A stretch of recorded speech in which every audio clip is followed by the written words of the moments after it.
차이나타운을 한번 가볼까 합니다. 시장은 다소 복잡하지만 활기차고 흥미롭습니다. 차이나타운 도로 자체가 아주 북적북적하고 화려합니다. 저는 오늘 차이나타운에서 가장 유명한 시장 중에 한 곳을 방문해 볼까 해요.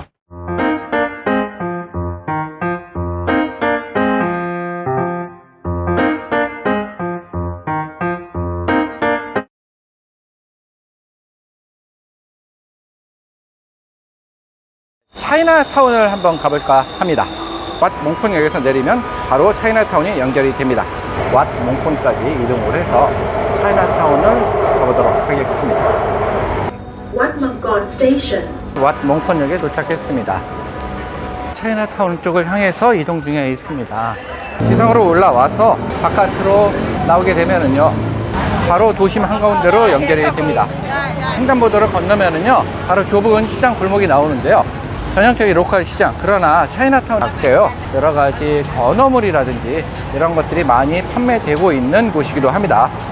밤도 있고요.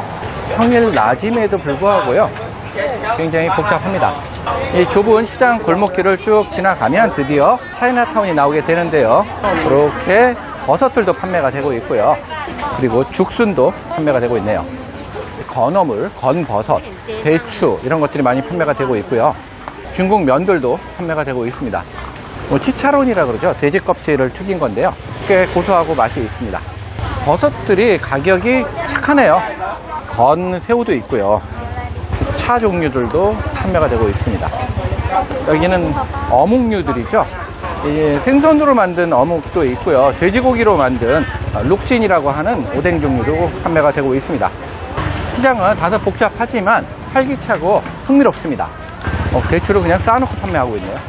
해산물들도 역시 판매가 되고 있고요. 손수레로 물건들을 운반하시는 분들도 많이 있으시고요. 닭이라든지 전형적인 딱 그런 시장의 모습이고요.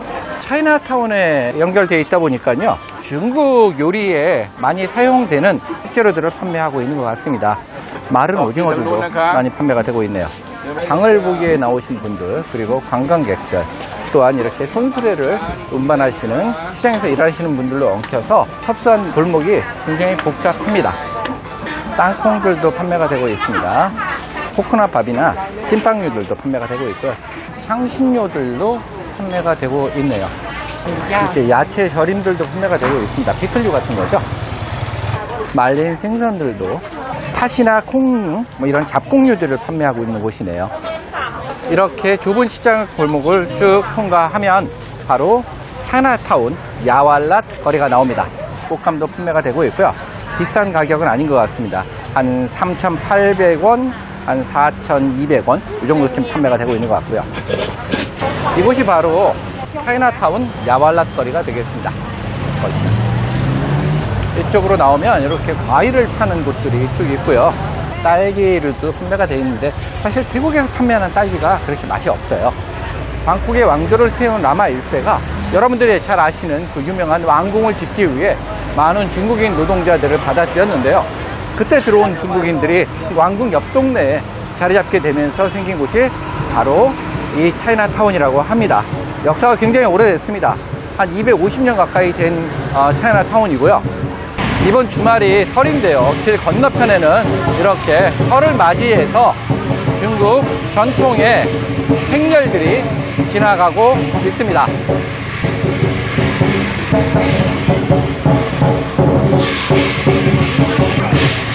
차이나타운 도로 자체가 아주 북적북적하고 화려합니다.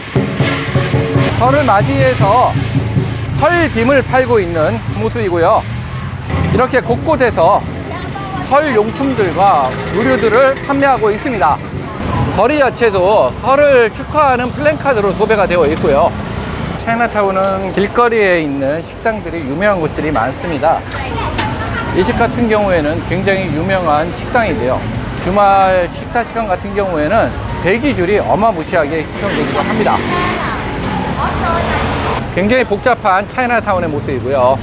차이나타운에서만 볼 수 있는 그런 모습이네요. 화보 촬영을 하고 있는 것 같습니다.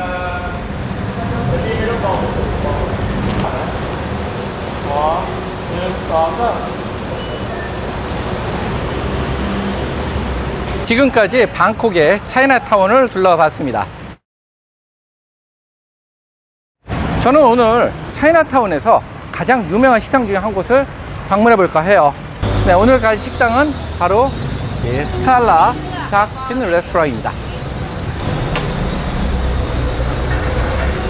점심시간이 지난 후라서요, 한가해서 영상을 찍기에 시간이 괜찮은데요, 이곳 태국에서 판매하는 샥스핀은 우리가 한국에서 접했던 샥스핀과는 스타일이 다릅니다. 맛도 다르고요. 네, 오늘 제가 주문한 메뉴고요, 가장 저렴한 500바트짜리를 주문을 했고요, 가장 비싼 요리는 10,000바트짜리까지 있습니다. 가격의 차이는 샥스핀이 이렇게 생겼는데요, 제일 긴 부분이 10,000바트이고요, 제일 짧은 부분이 500바트입니다. 뭐 다른 국물이나 이런 거는 다 똑같고요, 단지 샥스핀 길이의 차이이기 때문에 500바트짜리만 먹어도 훌륭할 것 같다는 생각이 듭니다. 이곳 스칼라 식당은요, 방콕에 오래 사신 한국분들 사이에서는 유명한 곳이긴 합니다. 관광객분들에게는 덜 알려진 곳이기도 하고요. 제가 방콕에 오면서부터 샥스핀을 먹고 싶었고요, 이 기회에 여러분께 소개해 드릴까 해서 찾아오게 됐습니다. 음식이 지금 나왔습니다. 펄펄 끓고 있죠? 뚝배기 같은 데다 지금 담아서 나오고 있는데요, 마늘하고 고추 다진 거를 부탁을 했어요. 이쪽은 숙주, 여기는 흑치라고 불리는 고수입니다. 고수와 숙주를 듬뿍 넣고요, 따로 주문한 고추 듬뿍 넣습니다. 마늘도 적당히 넣도록 하겠습니다. 가진 양념을 넣은 샥스핀의 모습이고요, 이렇게 섞어서요. 굉장히 뜨겁습니다. 지금 아주 걸쭉한 스프가 나옵니다. 태국에서 먹는 스타일이에요. 다른 나라에서는 이 스타일로 먹는 샥스핀 요리를 별로 본 기억이 없습니다. 지금 이렇게 덜었고요.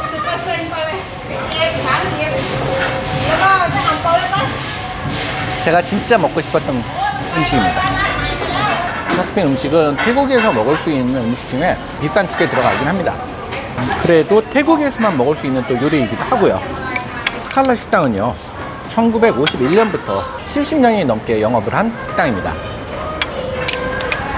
물론 다른 중국 요리들도 판매를 하고 있습니다만, 이 샥스핀이 메인이 되는 요리입니다. 요게 지금 샥스핀 부분인데요, 먹으면 쫄깃쫄깃하게 씹히는 부분이 있습니다. 식감이 굉장히 독특하고요, 지느러미 부분을 씹고 있는 거죠. 그 다음에 요거는 게에 살을 발라서 같이 넣고 끓이고요. 땀이 막 납니다. 네, 정말 맛있어요. 시기에 맛있고 없고는 사람마다 입맛이 다르기 때문에 그거 얘기하기는 어렵습니다만, 한 번 정도는 꼭 드셔보시기를 저는 적극 추천해 드리고 싶고요.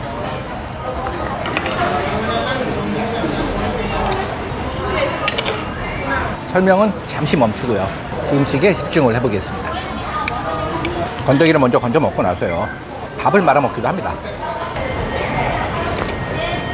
샥스핀 덩어리가 굉장히 크네요. 식사 시간 전후로는 손님들이 와글와글 하고요, 제가 그 시간에 오면 영상 촬영을 할 수 있는 그 분위기가 못 돼요. 그래서 일부러 이 시간을 맞춰서 왔습니다.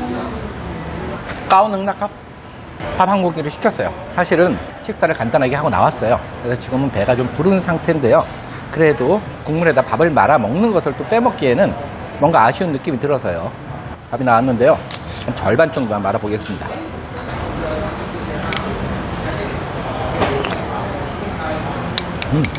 제가 이 요리의 조리 방법을 정확히는 모르겠습니다만, 닭국물 베이스에 8시간 동안 샥스핀을 우려내고요, 표고버섯, 굴소스, 게살 이런 것들을 같이 포함해서 끓인다고 합니다. 물론 이 샥스핀 요리가 태국을 대표하는 요리는 아닙니다.